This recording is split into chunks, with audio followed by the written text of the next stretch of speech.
For today's gana, paglilinis ako ng rep. Pagkagising ko nga ng umagang-umaga, sinimulan ko na ngang kalkalin yung aming rep. Wow! Medyo matagal-tagal ko na rin kasi nung huling linis ko nito. Kaya naman kagabi pa lang, habang natutulog pa lang ako ay iniisip ko na kung anong una kong gagawin. Kung mapapansin nyo nga guys, lahat ng long form video na ginagawa ko ay puro na lang paglilinis. Sa sobrang pagkamis ko nga sa aking mga pamilya, ito nga lang pala ang aking inuwian, ang paglilinis ng bahay. So ayun na nga, mabalik nga tayo sa usaping rep. Inumpisahan ko nga lang palang tanggalin lahat ng mga nakalagay diyan. Huwag niyo na akong i-bash mga kumarsi kung makikita ninyo na walang laman yung rep ko. Dahil sa mga oras na yan, hindi pa talaga ako nakakapag-grocery. Ay, mayaman. Hindi, joke lang. Kahit naman kasi walang laman yung rep, kailangan panatilihin nating malinis yung ating rep.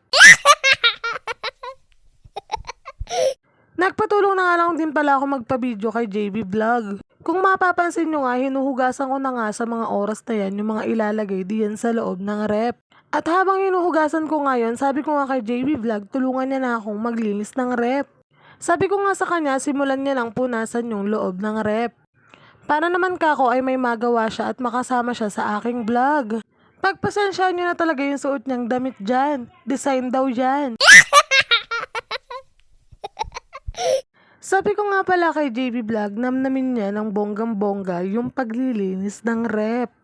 Samahan na rin kako niya ng pag-emote. Maya-maya pa nga, pumasok na nga sa eksena yung aking pinakapoging anak na si Tanggol. Ay, si Austin pala. Tinatanong nga dyan ni Austin kung anong ginagawa ng second nanay niya. Speaking of second nanay, si JB Vlog nga pala ang tumayong nanay at tatay sa aking Junakis. Halos kay JB Vlog na nga pala lumaki si Austin. Dahil simula nung nag-Taiwan ako, siya na yung talagang nag-aalaga dito. Sobra talaga akong natatawa habang bino-voice over ko to. Kasi naman natututo na si Vloggerista Riz. Nung matapos ko na nga hugasan, ay pinasimulan ko na nga punasan para maibalik na dun sa loob ng rep. Awang-awa na talaga ako sa damit mo, JB Vlog. Hindi lang pala isa, kundi dalawa, charis. Hindi talaga ako makaget over sa design ng damit ni JB Vlog. So, mabalik na nga tayo sa usaping rep. Nung matapos ko ngang hugasan yung mga panglalagay diyan sa loob ng rep, pinakabit ko na nga pala ng isa-isa kay JB Vlog. Sabi ko nga sa kanya ay sulitin na niya ang pagharap sa camera. Nung matapos na nga ikabit lahat ng mga anik-anik dito sa loob ng rep, ay sinimulan ko namang punasan yung labas ng rep. Super nagliligalig na rin pala kasi si Austin sa mga oras na yan. Flex ko nga lang pala yung panlinis na ganyan na inuwi ko pa galing Taiwan. Pakikintabing ko lang pala hanggang sa makapagsalamin ako dito. Nakshuta.